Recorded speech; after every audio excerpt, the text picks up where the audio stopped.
सबको screen visible है?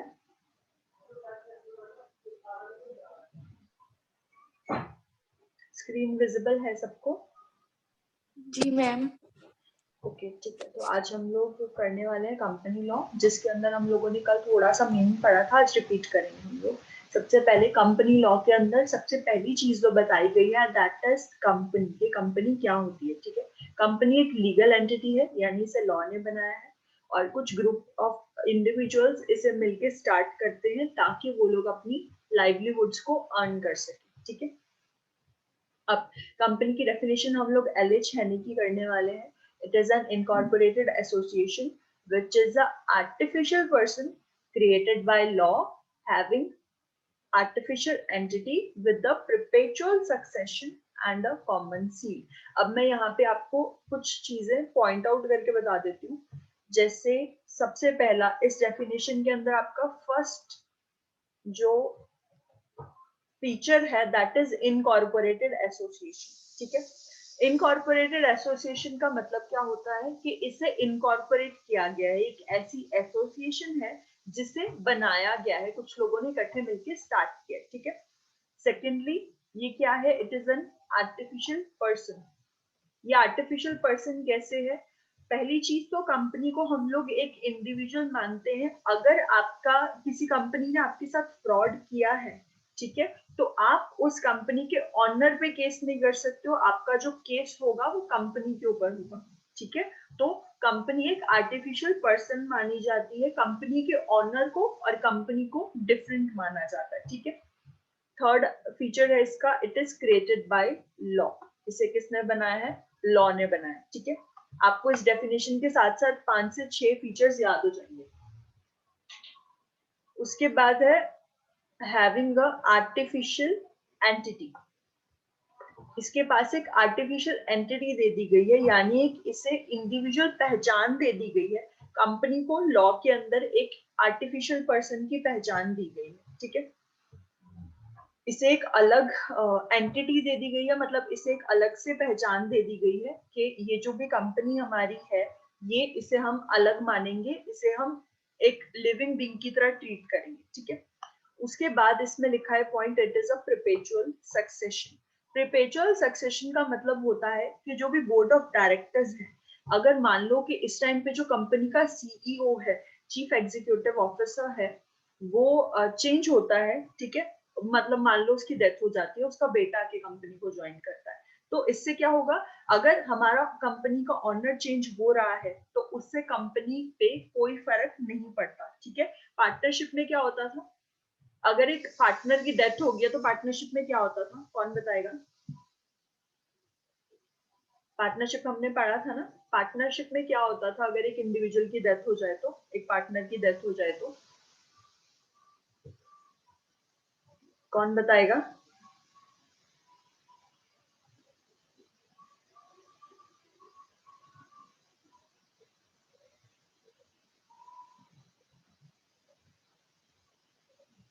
हाँ जी, अगर एक इंडिविजुअल की डेथ हो जाती है तो पार्टनरशिप पे क्या फर्क पड़ता है?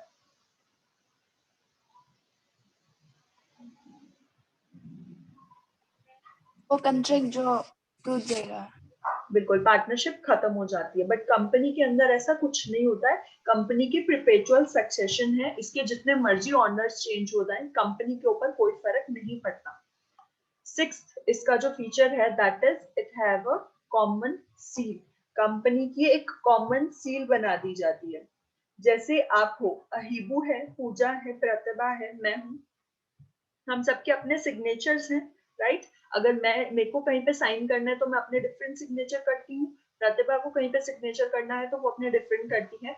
ऐसे ही लॉ की साइड से कंपनी को एक कॉमन सील प्रोवाइड की गई है जो कि कंपनी की स्टैंप होती है। ठीक है, तो जो भी आपकी कंपनी की स्टैंप होती है उसको हम लोग सिग्नेचर ऑफ कंपनी मानते हैं। ठीक है, अगर हमें कंपनी के साथ कॉन्ट्रैक्ट करना है तो वहां पर किसी भी इंडिविजुअल के साइन नहीं होंगे, वहां पे कंपनी की स्टैंप लगती है, जिसे कि लॉ की नजर में कॉमन सील बोला जाता है। ठीक है, ये एलिश हैनी की डेफिनेशन में से आपके 6 फीचर्स हो गए। अब हम कैरेक्टरिस्टिक्स करते हैं, 6 हमारे हो चुके हैं, वैसे मेरे पास इसके अलावा 14 है, वो हम लोग एक बार पढ़ लेते हैं। ठीक है, यहाँ तक किसी को कोई भी डाउट है?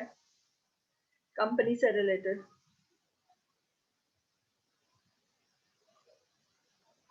यहाँ तक किसी को भी कोई डाउट है? ये सिर्फ मैंने अब तक डेफिनेशन कराई है, और ये डेफिनेशन याद करोगे तो इससे आपको 6 फीचर्स याद हो जाएंगे।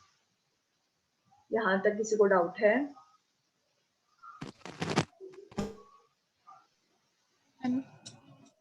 ठीक है, आगे करें देन। फीचर्स की बात करते हैं, कैरेक्टरिस्टिक्स या फीचर कुछ भी कह लीजिए। सबसे पहला इसके अंदर गिवन है रजिस्ट्रेशन। मैं एक बार नाम रीड कर देती हूँ, फिर उसके बाद हम इन्हें डीप स्टडी करेंगे। फर्स्ट है registration, legal entity, perpetual succession, transferability of shares, limited liability of members, capital, common seal, board, buyback of shares, separation of ownership and management, management and control, taxation, incorporated association of person, risk bearing, article of regulation and winding up। अब इन सबको हम mainly पढ़ते हैं। सबसे पहला point था हमारा registration. Registration क्या होता है? अगर आपको कोई भी कंपनी स्टार्ट करनी है तो पहली चीज है कि आपको उस कंपनी को कंपनीज एक्ट के अंदर रजिस्टर कराना पड़ेगा। ठीक है, फॉर एग्जाम्पल अब मैंने कोई कंपनी स्टार्ट करनी है, ठीक है, फॉर एग्जाम्पल मैं कहती हूँ मैं कोई चिप्स मेकिंग कंपनी मैंने स्टार्ट करनी, ठीक है, तो पहले मुझे उस कंपनी को कंपनीज एक्ट के अंदर रजिस्टर कराना पड़ेगा। मुझे बताना पड़ेगा मैं अपनी कंपनी को कितने पैसों के साथ स्टार्ट कर रही हूँ, मेरी कंपनी का नाम क्या होने वाला है, मेरी कंपनी के अंदर मेंबर्स कौन कौन होने वाले हैं, मेरा कैपिटल क्या है, मेरा कैपिटल क्या है। ठीक है, तो ये सब चीजें जो है वो मैं रजिस्ट्रेशन के टाइम पे कंपनीज एक्ट के अंदर रजिस्टर करवाऊंगी अपनी कंपनी को। ठीक है, फर्स्ट पॉइंट क्लियर सबको? रजिस्ट्रेशन। जी मैम। सबको क्लियर है? सबको क्लियर है? हिबू को समझ यस आ मैम। गया? Second point is legal entity. Legal entity जैसे कि हमने बात की थी कि इसे लॉ ने बनाया है, तो ये एक लीगल एंटिटी है। ठीक है, created by law. Third point perpetual succession. जैसे हम पहले भी डिस्कस कर चुके हैं कि अगर कंपनी का ऑनर चेंज होता है तो उससे कंपनी पे कोई फर्क नहीं पड़ता। ठीक है, इसके जितने मर्जी ऑनर चेंज हो जाए, चाहे आज मैं एक कंपनी के ऑनर हूँ, कल को उस कंपनी को मैं हीबू को ट्रांसफर कर देती हूँ, चाहे हीबू उसको बाद में प्रतिभा को ट्रांसफर कर देती है, चाहे प्रतिभा पूजा को कर देती है, उससे कंपनी पे कोई फर्क नहीं पड़ेगा। ठीक है, इसकी एक परपेचुअल सक्सेशन है। Next is transferability of shares. Transferability of shares, partnership में हमने पढ़ा था कि अगर आपको अपने शेयर्स, यानी मान लो कि जितना मेरा हिस्सा पार्टनरशिप के अंदर है वो अगर मुझे अपने बच्चों को या फिर अपने किसी फ्रेंड को या अपने किसी बहन भाई को ट्रांसफर करना है तो मुझे बाकी पार्टनर्स की परमिशन लेनी पड़ेगी। बट कंपनी के अंदर ऐसा कुछ नहीं होता। अगर मैं अपना शेयर, अपना जो हिस्सा है कंपनी में, वो किसी को ट्रांसफर करना चाहती हूँ तो बिना किसी से परमिशन लिए मैं अपनी मर्जी से ट्रांसफर कर सकती हूँ फ्रीली। ठीक है, इस पे कोई रोक टोक नहीं होती है। चारों पॉइंट्स क्लियर हैं? पहला रजिस्ट्रेशन, दूसरा लीगल एंटिटी, तीसरा परपेचुअल सक्सेशन और एक ट्रांसफरेबिलिटी ऑफ शेयर्स। क्लियर है सबको? जी मैम। कोई भी डाउट हो किसी को?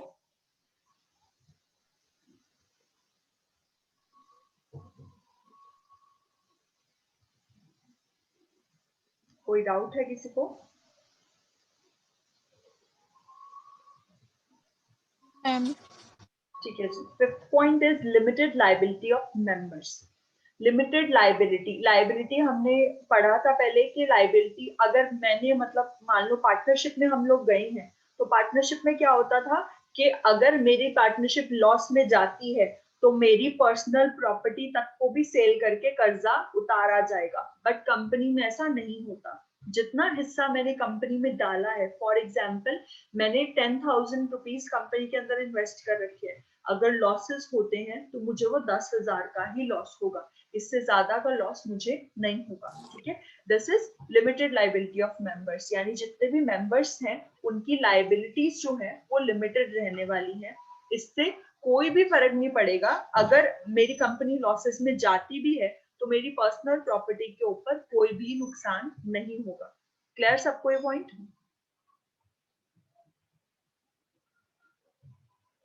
लिमिटेड लाइबिलिटी वाला पॉइंट समझ आया? Yes ma'am. Okay ji, 6 point है, a company is capable of owning, using and disposing of asset in its own name. जो कंपनी है उसके पास ये हक होता है कि वो अपने नाम के ऊपर एसेट्स को परचेज कर सकती है, उसे यूज कर सकती है और बाद में फेंक भी सकती है, मतलब डिस्पोज ऑफ भी कर सकती है। अगर मैं बात करूं, मेरी एक कंपनी है, माँ दरवाजा लगा दो ना, दुखी होती हूँ मैं।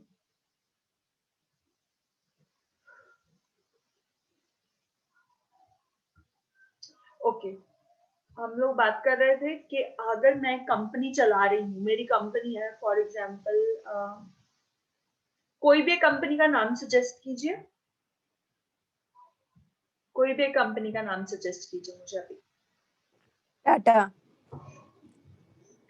ओके ठीक है, टाटा कंपनी है हमारी। तो अगर टाटा कंपनी के नाम, मैं टाटा कंपनी की ऑनर हूँ, मुझे टाटा कंपनी में कोई न्यू मशीनरी खरीदनी है, तो मैं उस मशीनरी को अपनी कंपनी के नाम पे परचेज करूँ, ठीक है। जो वो कंपनी की एसेट खरीदी जाएगी, जो वो मशीनरी खरीदी जाएगी, वो मेरे नाम पे परचेज नहीं की जाएगी। वो जो मशीनरी है वो कंपनी के नाम पे परचेज की जाएगी, उसको यूज भी कंपनी के नाम पे किया जाएगा, और अगर बाद में उसे डिस्पोज ऑफ करना है या फिर फर्दर सेल करना है उस मशीनरी को, तो वो भी कंपनी के नाम पे होगा, ठीक है। 7 point is common seal. Common seal हम जैसे पहले भी पढ़ चुके हैं कि कंपनी को एक इंडिविजुअल, डिफरेंट इंडिविजुअल माना जाता है। तो जैसे हर एक ह्यूमन बीइंग का डिफरेंट सिग्नेचर होता है, कंपनी को भी कंपनी लॉ के अंदर एक कॉमन सील प्रोवाइड की जाती है, यानी कंपनी की जो स्टैंप होती है वो कंपनी का सिग्नेचर माना जाता है, ठीक है। This is a feature of company कि उसका एक डिफरेंट, उसे इंडिविजुअलिटी दी जाती है और उसे एक डिफरेंट सिग्नेचर प्रोवाइड किए जाते हैं जो कि उसकी स्टैंप होती है। 8 point is board.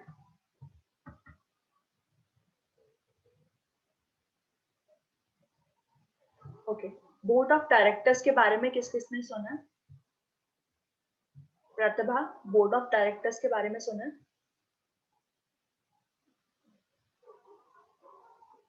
Pratibha, am I audible? Yes ma'am. Board of directors के बारे में सुना आपने?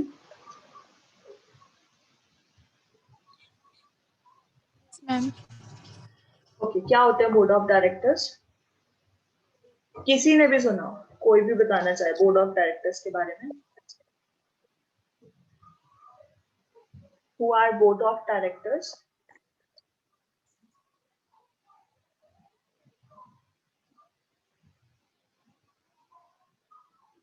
मैम जैसे कंपनी में कोई भी काम हो रहा हो उसे डायरेक्ट करते हैं जो। उसके लिए आई थिंक मैनेजर काम करता है, मैनेजर डायरेक्ट करता है। Then what is the yes ma'am. difference between board of directors and manager? Okay चलो, बोर्ड ऑफ डायरेक्टर्स जो होते हैं basically highest post of management होती है कंपनी के अंदर, जो कंपनी के मेजर डिसीजंस लेते हैं, ठीक है। बोर्ड ऑफ डायरेक्टर्स के अंदर कंपनी का सीईओ, उसके स्पॉन्सर्स, उसके शेयर होल्डर्स, ये सब लोग बोर्ड ऑफ डायरेक्टर्स में आते हैं, ठीक है। इन सबको, बोर्ड ऑफ डायरेक्टर्स को भी हम पूरा डीपली स्टडी करेंगे, आगे आपका ये सिलेबस है। बट अभी के लिए बस इतना समझ लीजिए कि जो हाईएस्ट अथॉरिटी होती है कंपनी में वो बोर्ड ऑफ डायरेक्टर्स की होती है, ठीक है। तो अब पार्टनरशिप के अंदर क्या होता है, पार्टनर्स जो होते हैं वही डिसीजन लेते हैं, बट बोर्ड ऑफ जो कंपनी होती है उसके अंदर बोर्ड ऑफ डायरेक्टर्स डिसीजन लेते हैं, ठीक है। 9th point is regulation. ये जो कंपनीज है उसे रेगुलेट कौन करता है? कंपनीज को किस लॉ के अकॉर्डिंग चलाया जाता है?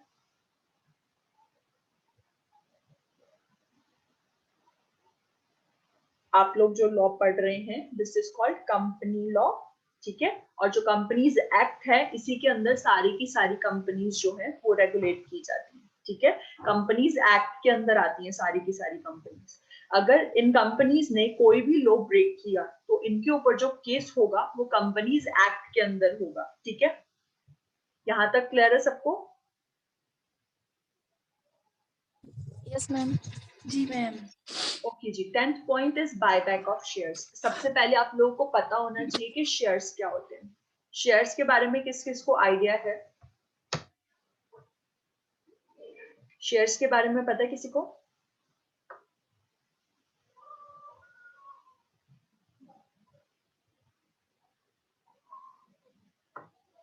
शेयर्स के बारे में किसी को पता है?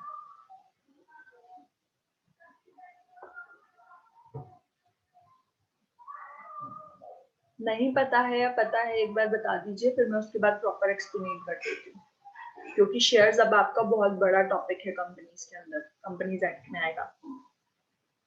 पता है सबको शेयर के बारे में या फिर बिल्कुल भी आइडिया नहीं है? मैम पता है या नहीं पता है? मुझे सुनाई नहीं दिया। मैम नहीं है पता। नहीं पता, ओके ठीक है।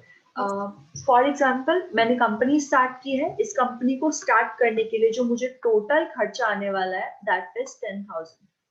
वैसे 10,000 से कोई कंपनी स्टार्ट नहीं होती है, वो सबसे छोटी कंपनी होगी, बट एग्जाम्पल के लिए ले रहे हैं, मुझे इस कंपनी को स्टार्ट करने के लिए 10,000 रुपए चाहिए, ठीक है।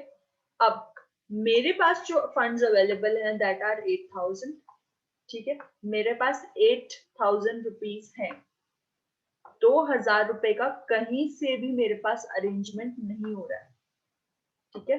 2K की मुझे जरूरत है, 2,000 की जरूरत है मुझे, बट अभी मेरे पास 2,000 रुपए कहीं से भी अरेंज नहीं हो रहे, और बैंक भी मुझे इस बात के लिए लोन प्रोवाइड करने के लिए तैयार नहीं है, ठीक है। मुझे कहीं से भी मतलब फंड्स नहीं मिल रहे हैं। तो कंपनीज एक्ट ने हमें एक फर्दर एक चीज दे रखी है जो बोलते हैं पब्लिक फाइनेंस, जो हमारी जनरल, हमारे जैसे आम लोग हैं, हम लोगों से कंपनीज पैसे लेती है।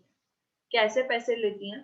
अब ये जो 2,000 रुपए है ना, ये 2,000 रुपए इकट्ठा करने के लिए ये कंपनी क्या करेगी, अपने नाम पे मार्केट के अंदर, ये मार्केट है, इस मार्केट के अंदर शेयर्स खरीदेगी। अच्छा, शेयर मार्केट के बारे में किस किस ने सुना है? शेयर बाजार सुना है?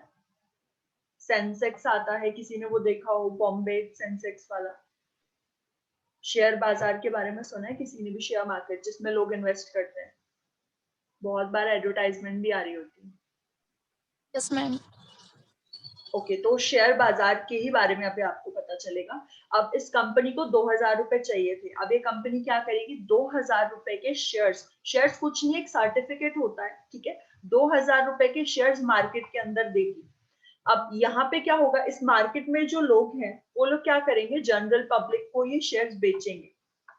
जो हमारे जैसे लोग हैं, हमारे जैसे कॉमन लोग हैं, जिसको जितने शेयर्स खरीदने की, जितने पैसे इन्वेस्ट करने की हिम्मत होगी, वो उतने उतने परचेज कर लेगा। फॉर एग्जाम्पल 2,000 रुपए के शेयर्स थे, मान लो कि 800 रुपए के मैं खरीदना चाहती हूँ शेयर्स, ठीक है। इस तरीके से थोड़ा थोड़ा करके हम सब लोगों ने 2,000 रुपए के शेयर्स परचेज कर लिए। अब ये क्या होता है, ये शेयर्स परचेज करने से क्या होगा, हम लोग अगर कंपनी को पैसे देंगे तो कंपनी हमें क्या देगी, कंपनी इसके बदले में हम लोगों को डिविडेंड देती है, ठीक है। शेयर्स के बदले में हमें क्या मिलता है, डिविडेंड।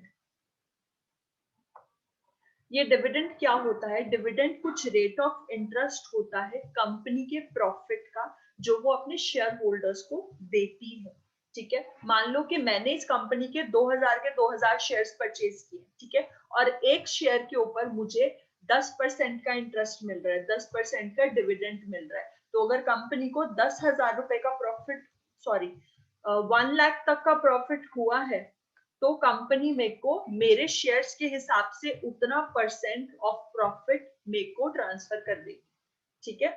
समझ में आया शेयर्स क्या होते हैं?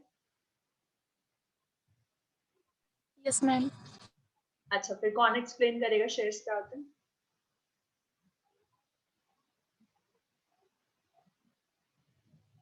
कौन एक्सप्लेन करेगा शेयर्स क्या होते हैं? शेयर्स बहुत सिंपल कंसेप्ट नहीं है, मैं जानती हूँ, पर जिसको थोड़ा बहुत भी समझ आया है वो एक बार बताएगा।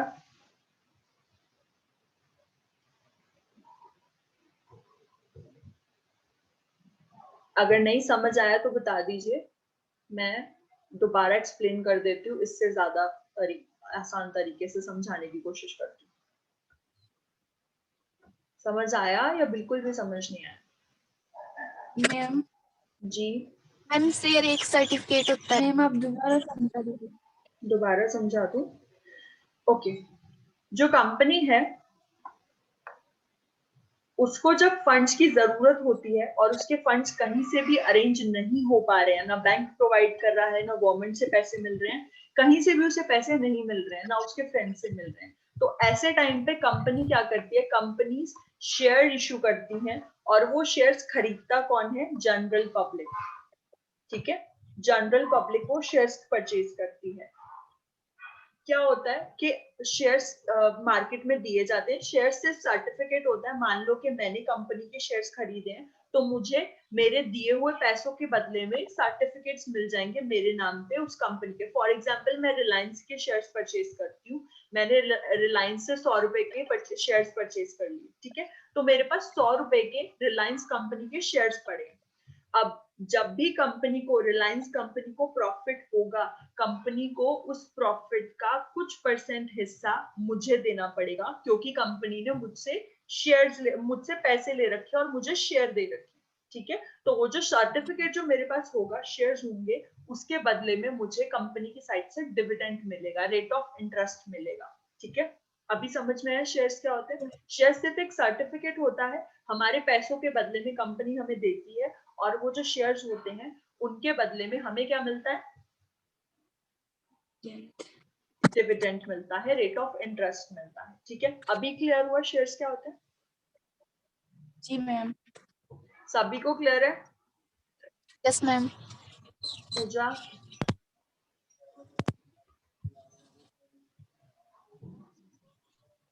अब यहाँ पर जो बात हो रही थी 10th पॉइंट में, that was buy back of shares. Shares समझ में आ गए? अब ऐसा तो है नहीं कि हर बार जब कंपनी के पास पैसे नहीं थे तब कंपनी ने पब्लिक से शेयर्स परचेज कर लिए। ठीक है, यहाँ तक सबको समझ में आया। अब जब कंपनी के पास इतने पैसे हो गए हैं, वो इतना प्रॉफिट कमा चुकी है कि अब उसे लोगों के पैसे की जरूरत नहीं है, तो उस टाइम पे कंपनी क्या करती है? लोगों से शेयर्स को दोबारा खरीद लेती है। ठीक है, फिर कंपनी क्या करती है? लोगों को पैसे देके उनसे अपनी कंपनी के शेयर्स वापस ले लेती है। ठीक है, समझ आया? That is called buy back of shares. और एक और पॉइंट, जो कंपनीज होती हैं उनके जितने शेयर्स हैं वो बहुत मैटर करते हैं।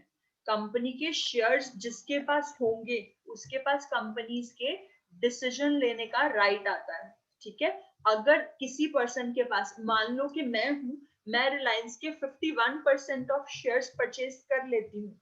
100% ऑफ शेयर्स होते हैं ना, अगर मैं रिलायंस कंपनी के 51% ऑफ शेयर्स परचेज कर लेती हूँ, 51% मेजोरिटी के लिए बोल रही हूँ, क्योंकि 50-50 तो बराबर हो जाएगा ना, मैं इसलिए 51% बोल रही हूँ।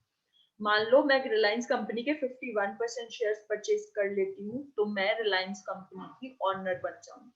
ठीक है, ये शेयर्स का खेल बहुत ज्यादा कंफ्यूजिंग नहीं होता है, बट इतना मान लो कि जिसके हाथ में शेयर्स होते हैं ना, उसके हाथ में कंपनी की पावर होती है। अगर रिलायंस कंपनी की वैल्यू 10,000 रुपए की है और मैं उस 10,000 में से 55,100 की ऑनर बन जाती हूँ, तो मैं उस कंपनी को परचेज कर सकती हूँ, वो कंपनी मेरे कंट्रोल में होगी। ठीक है, अगर मैं पूरे शेयर्स परचेज कर लूँ फिर तो मैं प्रॉपर ऑनर बन जाती हूँ, बट अगर मैं 51% शेयर्स भी परचेज कर लूं तब भी कंपनी मुझसे पूछे बिना कोई डिसीजन नहीं ले सकती है। समझ रहे हो शेयर्स क्या होते हैं?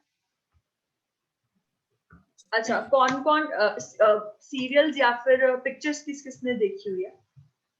उसमें देखा है कि एकदम से कंपनी का ऑनर चेंज हो जाता है, जो कंपनी चला रहा होता है उसे पता भी नहीं होता और एक बंदा सामने आके खड़ा हो जाता है और बोलता है कि अब से ये कंपनी मेरी है, मैं इस कंपनी का नया मालिक हूँ। किस किसने सुनी है ये बात? देखा हो किसी में भी, मतलब मूवी में देखा हो, किसी सीरियल में देखा हो?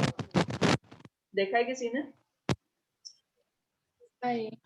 देखा है? ये सब शेयर्स के थ्रू होता है। वो लोग क्या करते हैं, मार्केट में से जो कंपनी है उसके 51% शेयर्स परचेज कर लेते हैं, उसके बाद उस कंपनी के मालिक बन जाते हैं। ठीक है, अब मान लो कि हमारे यहाँ पे हम लोग कितने लोग प्रेजेंट है? यहाँ पे हम 4 लोग हैं। ठीक है, एक कंपनी है, उसके शेयर्स जो हैं हम चारों ने खरीद रखे हैं। ठीक है, अभी 500 रुपए के शेयर्स मेरे पास है।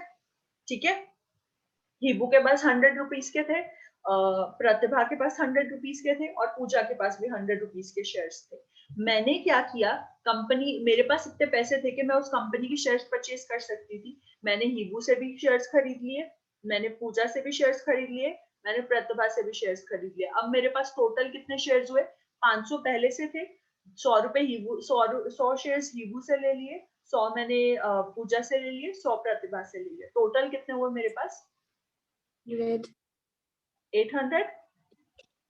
जी मैम। ठीक है, तो अब मैं कंपनी की ऑनर हूँ, मेरे पास 800 रुपए के शेयर्स हैं, 100 रुपए में से 800 रुपए के शेयर्स मेरे पास है, तो मैं कंपनी की ऑनर बन गई। बस ये गेम होता है। ठीक है, मार्केट में से अगर कोई आपकी शेयर्स इकट्ठे परचेज कर ले तो उसका आपकी कंपनी के ऊपर कंट्रोल हो जाता है। समझ में आया?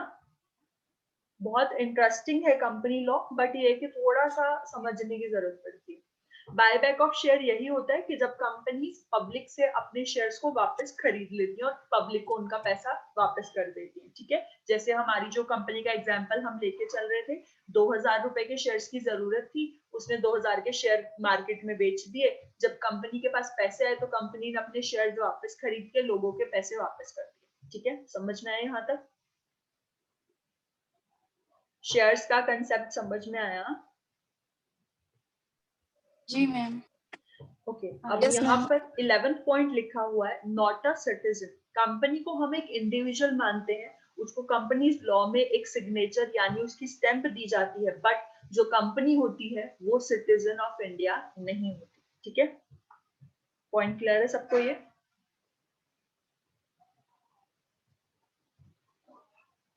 कंपनी इंडियन सिटीजन नहीं है, ये पॉइंट क्लियर है सबको? जी मैम। ओके, अब आपके टॉपिक में, आपके सिलेबस में नेक्स्ट पॉइंट था लेटेस्ट अमेंडमेंट्स, कि आपके कंपनी एक्ट में क्या क्या अमेंडमेंट्स हुई हैं। आपका जो मैंने कंपनीज एक्ट पढ़ा था that was companies act 2013, but अब क्या हुआ है 2020 के अंदर कंपनीज एक्ट के अंदर भी कुछ अमेंडमेंट्स की गई हैं, कुछ चेंजेस किए गए हैं। Continuing with Government of India, recent spat of reform meant to bolster companies' activity and invest in the country. The Companies Amendment Bill 2020 was introduced. 2013 चल रहा था हमारा कंपनीज एक्ट, उसके बाद कौन सी अमेंडमेंट हुई है? Companies amendment bill 2020। ठीक है, 2020 के अंदर कंपनीज एक्ट में चेंजेस किए गए हैं। Okay, the bill received this bill received the president assent and was notified in the official gazette as Companies Act 2020. ठीक है, सितंबर 28 को प्रेसिडेंट ने इसके ऊपर सिग्नेचर कर दिए थे और उसके बाद से ये हमारा एक एक्ट बन चुका है। ठीक है, ओके, अब मुझे एक चीज बताएगा कोई कि जब भी हम लोग कंपनी वो करते हैं, कोई भी एक्ट बनता है तो एक्ट बनता कैसे है? अगर एक बिल लेके आए हैं पार्लियामेंट के अंदर तो वो एक लॉ कैसे बनता है? कौन बता सकता है? कौन बताएगा एक जो बिल है वो लॉ कैसे बनता है?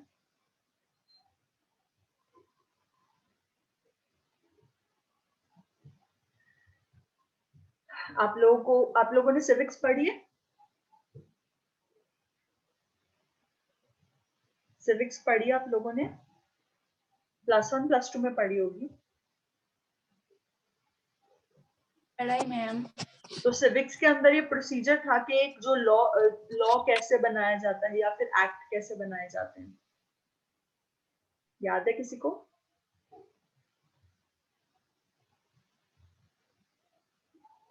ओके, हमारे कितने हाउसेज हैं?